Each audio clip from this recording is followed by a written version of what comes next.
இட்லிக்கு மாமா கத்திரிக்காய் சுட்டு சட்னி அரைக்கிறேன் மாமா.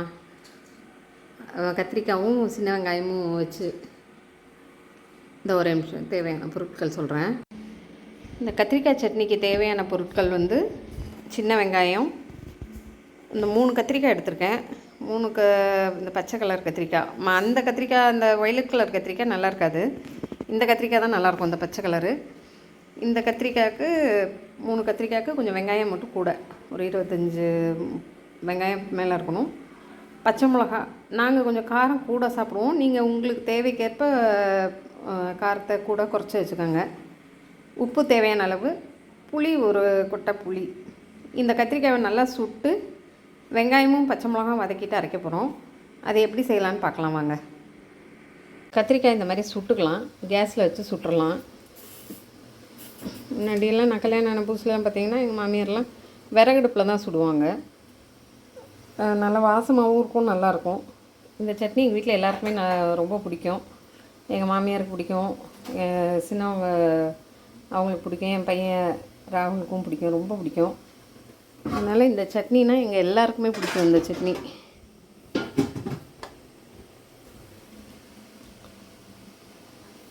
நல்லா இப்படி சுட்டுட்டு கடைசி அப்புறமா தோல் தண்ணியில் கொஞ்சம் போட்டு வச்சோம்னா நல்லா தோல்லாம் விட்டுரும்.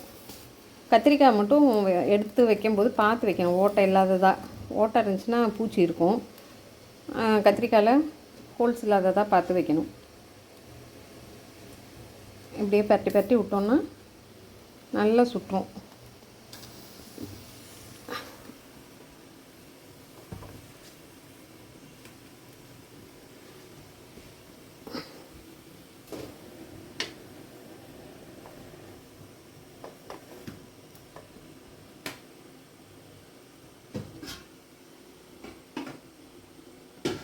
நல்லா இந்த அளவுக்கு சுட்டுக்கணும். நம்ம சுடும்போதே வந்து இந்த கத்தி வச்சு அப்படியே லைட்டாக குத்தி பார்த்தா உள்ளே ஃபுல்லாக டக்குன்னு இறங்கிடும். உள்ளே வெந்துருச்சுன்னா, வேகலைன்னா இறங்காது. இந்த அளவுக்கு போட்டு என்ன பண்ணணும், ஒரு கப்பில் தண்ணி வச்சு தண்ணியில் கொஞ்சம் நேரம் போட்டோன்னா சுத்தம் ஈஸியாக அந்த தோலை எடுத்துடலாம். நம்ம இந்த மாதிரி கப்பில் கொஞ்சம் நேரம் தண்ணியில் போட்டு வச்சுட்டு ஒரு 2 நிமிஷம் கழித்து உரிச்சோன்னா அப்படியே நல்லா தோல் படல் படலாக அப்படியே உருந்து வந்துடும். அப்புறம் ப்ளெயினாக இருக்கும் பாருங்கள், அப்படியே வந்துடும். இந்த மாதிரி வந்துடும். சுத்தமாக எடுத்துட்டு அப்புறம் பொறுமையாக பிரிக்கணும். நம்ம பூச்சி இல்லாத, அதை ஓட்டை இல்லாத கத்திரிக்காய்னா பூச்சியே இருக்காது.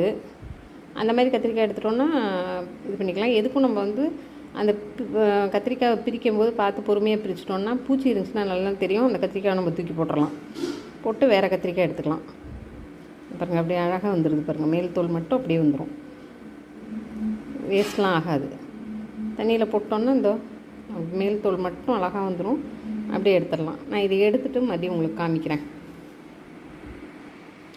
இப்போ பார்த்திங்கன்னா இந்தளவுக்கு உரிச்சாச்சு. சுத்தமாக அழகாக வந்துடும், ஒன்றும் வந்திருக்காது. இந்த மாதிரியே வந்துடும்.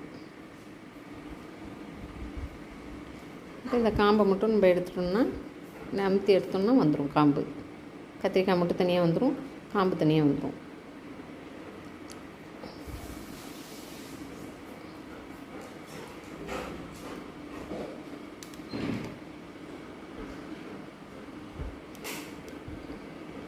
இதை பார்த்திங்கன்னா இப்படி பிரித்தோன்னா தெரியும், பொறுமையாக பிரிச்சிட்டோன்னா தெரியும், பூச்சியெல்லாம் இருக்காது. நல்லா வெந்திருக்கு பாருங்க உள்ள. இது மாதிரி எல்லாத்தையும் பிரிச்சுட்டு நான் காமிக்கிறேன் உங்களுக்கு. இப்போ பார்த்திங்கன்னா நல்லா தோல்லாம் எடுத்துகிட்டு இந்த மாதிரி இருக்கும். இதுக்கப்புறம் நம்ம வெங்காயம் பச்சை மிளகா வதக்கிட்டு சட்னி அரைக்கணும். அது எப்படின்னு பார்ப்போம் வாங்க. இவன் தான் எங்கள் வீட்டு குட்டி பையன். ஏன் இங்கே பாருங்க, நோய் இவனுக்கு நிறைய பொம்மை. அவங்க அண்ணனும் அண்ணியும் அவ்வளோ பொம்மை வாங்கிட்டு வந்துடுவாங்க. ஏன் நீ இவன்கிட்ட நிறைய பொம்மை இருக்குது கேட்டால் அவங்க அண்ணனும் அண்ணி நிறைய வாங்கி வாங்கி கொண்டு வந்து கொடுத்து ஓவர் செல்லம். என்ன பார்க்குறீங்க?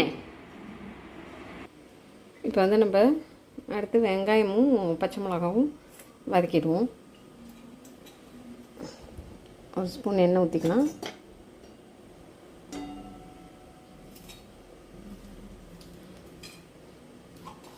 இந்த வெங்காயம் பச்சை மிளகாய் எடுத்து வச்சோம் இல்லையா, அப்படியே போட்டுடலாம். இதில் அப்படியே போட்டு வதக்க வேண்டியதுதான். நாங்கள் கொஞ்சம் காரம் கூட சாப்பிட்றதுனால மிளகா கொஞ்சம் கூட வச்சுருக்கேன். நீங்கள் வந்து உங்களுக்கு தேவையான அளவுக்கு காரமும் உப்பும் அவங்கவுங்க தேவைக்கு வச்சுக்கலாம். ஒரு 2 நிமிஷம் கழித்து புளி போட்டுக்கலாம், இப்போயே போட வேண்டாம். புளியும் சேர்த்து வதக்கிட்டால் நல்லாயிருக்கும். கொஞ்சம் வெங்காயம் வதங்கட்டும் நல்லா. இப்போ வெங்காயம் பார்த்திங்கன்னா நல்லா வதங்கிட்டு இன்னும் கொஞ்சம் வதங்கணும். இந்த மேலே இந்த சின்ன வெங்காயம் வந்து மேலே இந்த சுருங்கணும், அந்த தோல் சுருங்கினா தான் டேஸ்ட்டே. அப்போ தான் உள்ள வரைக்கும் வெங்காயம் வெந்திருக்குன்னு அர்த்தம். இப்போ இந்த மாதிரி வதக்கி எடுத்துட்டா அந்த பச்சை வாசம் இருக்கும், அந்த பச்சை வாடை வந்து அப்படியே அடிக்கும், பச்சை வெங்காயம் மாதிரி இருக்கும். மேல் தோல் நல்லா சுருங்கினா தான் உள்ள வரைக்கும் வதங்கியிருக்குன்னு அர்த்தம். இப்போ பார்த்திங்கன்னா இது மேல் தோல் இன்னும் சுருங்கலை, நல்லா மேல் தோல் சுருங்கணும். பச்சை மிளகா வந்து லைட்டாக மேலே அந்த வெள்ளை கலர் வரணும் பாருங்கள், இந்த மாதிரி.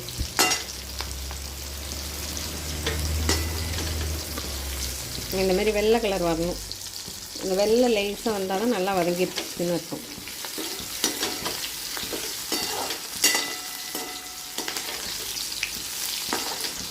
இன்னும் கொஞ்சம் நேரத்தில் மேலே அப்படியே தோல் சுருங்கி வந்துடும் பாருங்கள்.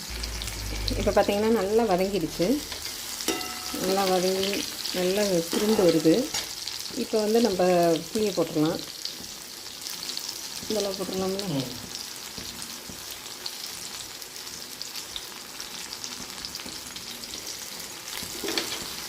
நல்லா இதையும் ஒரு வதக்க வாங்கிட்டால் அதில் இருக்க அந்த பச்சை ஸ்மெல்லு போயிடும்.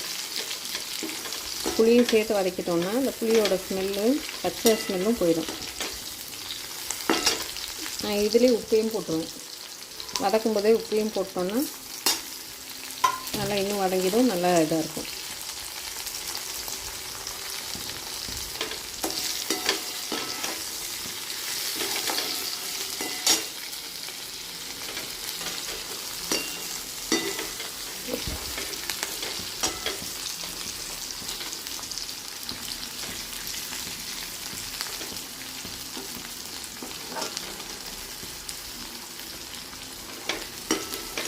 இது வதங்கினது போதும். நம்ம ஆஃப் பண்ணிட்டோன்னா இந்த சட்டி சூட்லேயே ஒரு 5 நிமிஷம் இதிலே வச்சிட்டோன்னா அந்த சட்டி சூட்லேயே இன்னும் கொஞ்சம் வதங்கி நல்லா இதாகிடும். போதும். இப்போ அடுப்பு ஆஃப் பண்ணிட்டோன்னா பாட்டுக்கு கொஞ்சம் இருக்கும். அதுக்கப்புறம் எடுத்து பிளேட் மாற்றி ஆற வச்சிடலாம். அதுக்கப்புறமா அது வரைக்கும் ஒரு 5 நிமிஷம் இதில் இருக்கட்டும்.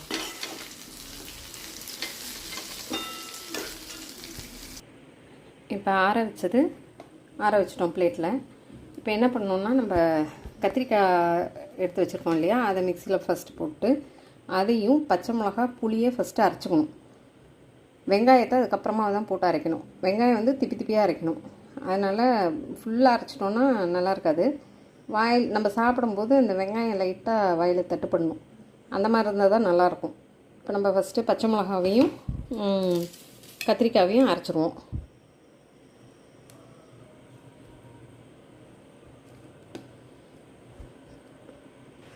இப்போ பச்சை மிளகாவையும் புளியும் இதில் போட்டாச்சு. இப்போ அதை அரைச்சிடலாம். இப்போ வந்து நல்லா நைஸாக அரைச்சிட்டோம். இப்போ வெங்காயத்தை போட்டுற வேண்டியதான். வெங்காயத்தை போட்டு லைட்டாக தான் இந்த 2 சுற்று அப்படிம்பாங்க இல்லையா,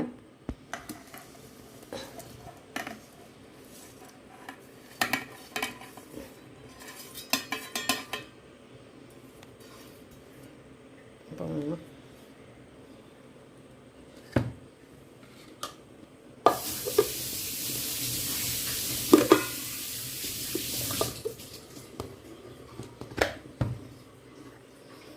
2 சுற்று அடிச்சுட்டு காமிக்கிறேன் உங்களுக்கு. இந்தளவு தான், இந்த திப்பி திப்பியாக இருக்கும். ரொம்ப நைஸாக அரைக்கக்கூடாது. வெங்காயம் தெரியணும். தண்ணி ஊற்றி அரைக்கக்கூடாது. அந்த கத்திரிக்காயில் இருக்க தண்ணி வெங்காயத்தில் இருக்கிறது அதுவே சரியாக இருக்கும். கடுகு கருவேப்பிலை தாளித்து அவ்வளோதான். இப்படி தான் இருக்கணும். பாருங்கள், இந்த அளவுக்கு ரொம்ப நைஸாக இல்லாமல் இந்த வெங்காயம் 1-2 தான் இருக்கும். அம்மியில் அரைச்ச மாதிரி இருக்கும் இது பார்த்திங்கன்னா. இப்போ இதை கடுகு தாளிச்சிடலாம். இந்த சூடான இட்லி கூட சேர்த்து சாப்பிட்டோன்னா அவ்வளோ அருமையாக இருக்கும்.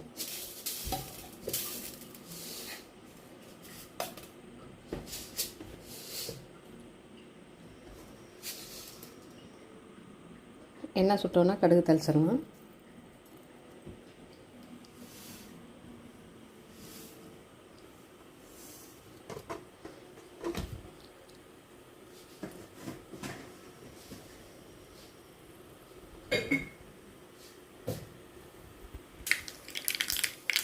கடுகு நல்லா வெடிக்குது. கருவேப்பிலையை போட்டுடலாம்.